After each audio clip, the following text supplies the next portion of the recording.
né, da nossa aula, em que eu vou fazer um comentário aqui sobre esse livro que se chama Modelagem Ecológica em Sistemas Aquáticos, escrito então por Carlos Roberto Fragoso, Tiago Ferreira e David Marques, ok? Vou tentar aqui ser breve, mas acho que é importante a gente passar em algumas partes desse livro que são super interessantes, tá? O que eu achei bem interessante para a gente fazer alguns comentários nessa aula. Então, aqui nesse capítulo 1, ele começa falando, né, do desenvolvimento sustentável, a água como recurso, depois ele fala dos ecossistemas aquáticos, que a gente já fez comentários sobre isso em outras aulas, né? Inclusive eu usei esse livro como base para essas aulas. Mas eu queria falar hoje sobre o histórico do desenvolvimento de modelos, tá? Então, a evolução da modelagem, então, ela pode ser dividida em algumas fases, tá? Conforme mostra essa figura que a gente já vai comentar sobre ela. Então, ela fala, então, ele comenta, né, que os primeiros trabalhos de modelagem apareceram em meados da década de 1920, com o problema da alocação de lixo urbano, tá? Depois disso, o próximo precursor foi o modelo de Streeter-Phelps, que nós, inclusive, estudamos em aulas anteriores, que foi desenvolvido em 1925, tá? E esse modelo foi desenvolvido em 1925 sobre o problema que ocorria no rio Ohio, ok? E este e subsequentes trabalhos, então, focavam, né, nessa avaliação de oxigênio dissolvido em rios e estuários.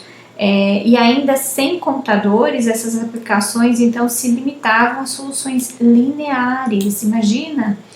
Com geometrias mais simples, considerando estado permanente para o tempo. Apenas então na década de 60 que os computadores apareciam então como uma ferramenta amplamente disponível, então que levou o maior avanço dos modelos e de seu potencial de grande aplicação. O oxigênio também era o foco, mas os computadores permitiam então que a gente fizesse análises mais complexas, né, de geometrias mais complexas, com maior detalhamento de reações cinéticas, por exemplo, e simulações não permanentes, ou seja, simulações dinâmicas. Então ele fala aqui, comenta, né, nessa figura 1.2 do modelo de Streeter-Phelps, que tinha a ver com os problemas de efluentes primários e não tratados, da DBO e do oxigênio dissolvido em sistemas de estuários, né, com cinéticas do tipo linear e soluções analíticas, que foi o que a gente propôs aí no começo dessa disciplina.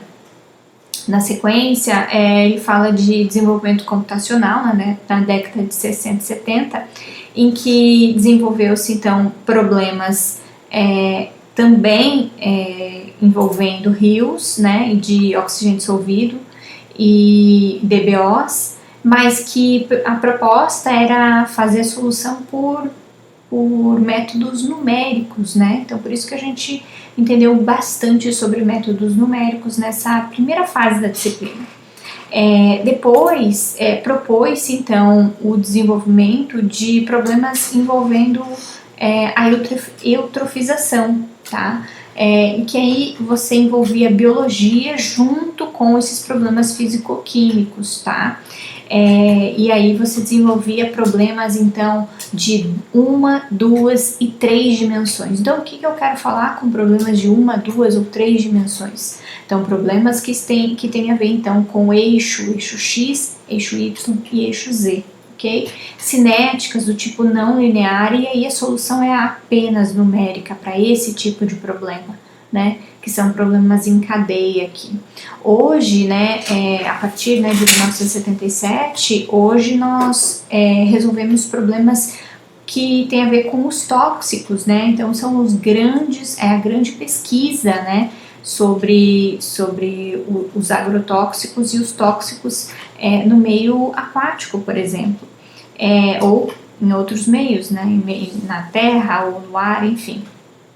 Mas aqui nesse caso Desenvolveu-se então problemas sobre os poluentes orgânicos e metais, em que você entendia como é que a água e sedimento se interagiam através dessas cadeias, né, de uma dimensão, duas ou três dimensões, e aí propôs-se também soluções numéricas e analíticas para isso, tá?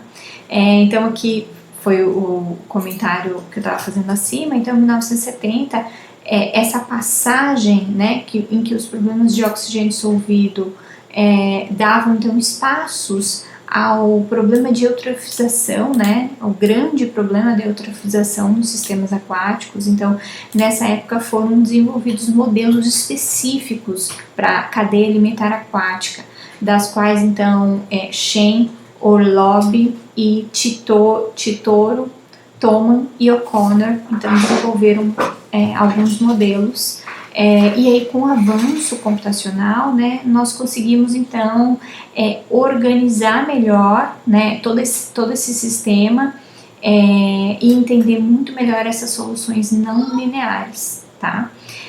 O recente estágio do desenvolvimento de modelos, então, voltou-se para problemas envolvendo substâncias tóxicas, então, metais pesados, né, patogênicos, e aí você consegue fazer pesquisas muito profundas, né, de entender exatamente onde está cada uma daquelas moléculas de poluente naquele dado instante, tá? Então esse problema então é marcado efetivamente por debates políticos gerados, né, sobre os poluentes na nossa terra, e entretanto os problemas passados ainda perduram, né, nos dias atuais. Então o problema de contaminação da água, né, perdura bastante.